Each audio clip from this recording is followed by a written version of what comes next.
सोच रही थी न जाने पापा को इस गांव के लड़के में क्या दिखा जो मेरी शादी यहाँ करा दी।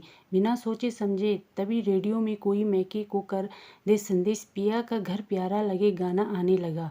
विजय किसी काम से कमरे में आए तो रीना को रोते देख बोले, क्या यार, रेडियो पर तो गाना आ रहा पिया का घर प्यारा लगे, पर तुम्हें अभी तक पिया का घर प्यारा नहीं लग रहा।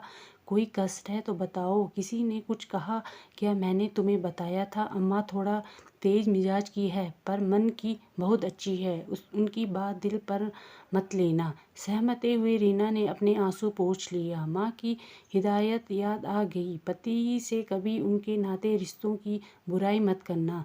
रीना को आंसू पोंछते देख विजय शरारत से हंसकर बोले, क्या मुझे देखकर अब पिया का घर प्यारा लग रहा है? पति की प्यार भरी छेड़खानी से रीना शर्मा गई। अभी विवाह के 1 महीना ही हुआ था। यूं तो विजय उसका पूरा ध्यान रखता था, पर शहर से गांव में आई रीना गांव के रीति रिवाज के संग तालमेल नहीं बिठा पा रही थी। सासू माँ को नई बहू के ढेरों अरमान, पर बहू तो अनाड़ी थी।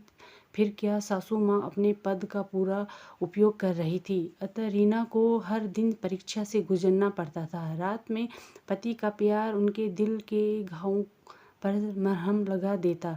कुछ सुबह ही सासू माँ पड़ोस के यहाँ रिश्तेदार को कह रही थी, बहू तो कुछ काम नहीं आता, उनकी माँ ने कुछ सिखाया नहीं। क्या शहर में लोग अपनी लड़कियों को कुछ सिखाते नहीं? वो रिश्तेदार महिला सासू माँ को बोली, आओ लाओ शहर की लड़की, हम तो आपसे पहले ही कह रहे थे ये शहर लड़कियाँ काम धंधा नहीं कर पाएगी, नखरे अलग दिखाएगी। सुनकर रीना को बहुत बुरा लगा, रो कर रह गई पर कुछ बोली नहीं। कुछ दिन और बीते। मायके से पिता और भाई ही रीना को विदा कराने के लिए आ गए। पिता और भाई को देख रीना फूले न समा रही थी। इस चक्कर में विजय के मलिन चेहरे पर उनकी निगाहें नहीं पड़ी।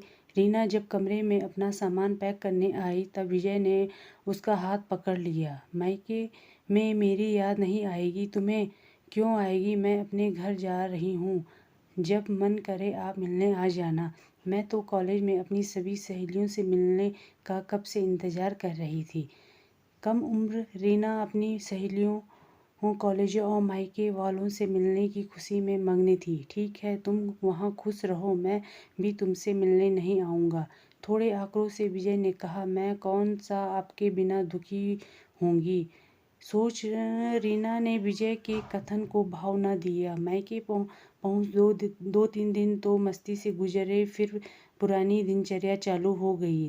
क्या रीना को कभी कोई कमी लगने लगी? बिना कारण मन उदास हो जाता था। माँ ने ससुराल के बारे में पूछा तो रीना ने कहा, आप तो कहती थी वहाँ सासू माँ दूसरी माँ है, पर वो तो सिर्फ मुझे ही डांटती रहती है। विवाह ननद को किसी गलती पर नहीं डांटती। अगर वो रिश्ते में भेदभाव करेगी तो कैसे वहाँ रह पाऊंगी। उस समय रजनी जी चुप रह गई। मौके की तलाश में रजनी जी एक सुलझी हुई महिला थी। बेटी ससुराल में सामंजस्य बैठा ले, इसकी पूरी कोशिश कर रही थी।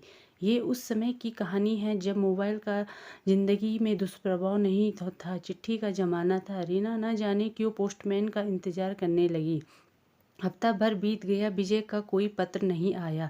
रीना थोड़ी उदास रहने लगी, किसी काम में उसका दिल नहीं लगता। रजनी जी बेटी की मनोवृत्तियों को समझ रही थी। एक दिन रीना ने के सामने रजनी जी ने अपनी बहू को उसकी किसी गलती पर डांट लगाई। रीना को अच्छा नहीं लगा। बाद में अपनी भाभी से पूछा, माँ आपको डांट लगाती है तो आपको बुरा नहीं लगता? भाभी हंसकर बोली, अरे माँ की डांट का क्या, अपना समझ कर ही तो लगाती है। फिर इस घर की रीति रिवाज आगे ले जाने की जिम्मेदारी भी तो मेरी है, इसलिए माँ प्यार और अनुशासन दोनों के साथ रही है। रीना के मन की एक गिलह खुल गई। सासू माँ डांटती थी तो ख्याल भी रखती थी। भाभी की बात ने उनके सोचने की दिशा बदल गई। एक दिन बेटी को उदास देख रजनी ने उदासी का कारण पूछा तो रीना फफक पड़ी, मुझे आए 15 दिन हो गए, विजय का कोई पत्र नहीं आया। ऐसा क्यों होता माँ? मुझे कोई उनकी याद आ रही, उनको तो कोई परवाह नहीं मेरी। ये कैसा गठबंधन है। हमारा ये गठबंधन ऐसा ही होता है। दो अनजान लोगों इस गठबंधन में बंध कर एक दूसरे के दिल में बस जाते पता नहीं चलता। एक दूसरे की इच्छा और रिश्तों का सम्मान भी इस गठबंधन की पहली शर्त होती है। समय के साथ ये गठबंधन और मजबूत हो जाता है। एक बात याद रखो रीना, सिर्फ लेना नहीं बल्कि देना भी सीखो। अगर विजय का पत्र नहीं आया तो तुम ही आगे बढ़ कर लिख दो। तुम्हारी एक पहल तुम्हारे लिए खुशियों का द्वार खोल देगी। माँ की बातें सुन रीना का दिल हल्का हो गया। रात खाना खा कर पत्र लिखने बैठी थी, पेन मुँह के दबाते गहन सोच में डूबी।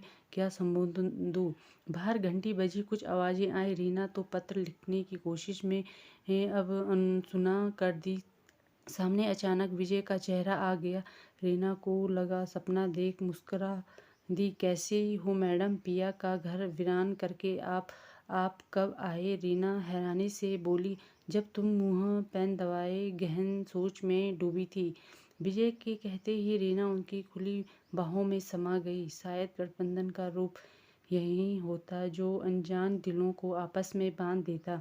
आपने मुझे इतने दिनों तक याद क्यों नहीं किया। रूठे स्वर में रीना बोली। माँ की तबीयत खराब हो गई थी, बस अस्पताल और घर के चक्कर में समय नहीं मिला। वैसे भी मैं अपने कमरे में सोता नहीं था। वहीं रची बसी तुम्हारी खुशबू मुझे बेचैन कर देती थी। पर एक बात है, तुम्हारे चले जाने के बाद मैं ही नहीं, तुम्हें डांटने वाले तुम्हारी सासू माँ भी तुम्हें बहुत याद कर रही है। उन्होंने भी भेजा है, बहू का हाल चाल ले आओ। विजय जी, मैं अब समझ गई। माँ की डांट में भी उनका प्यार और परवाह छुपी होता है। रिश्तों की गरिमा इस गठबंधन में समझा दिया। Thank you for watching, subscribe my channel.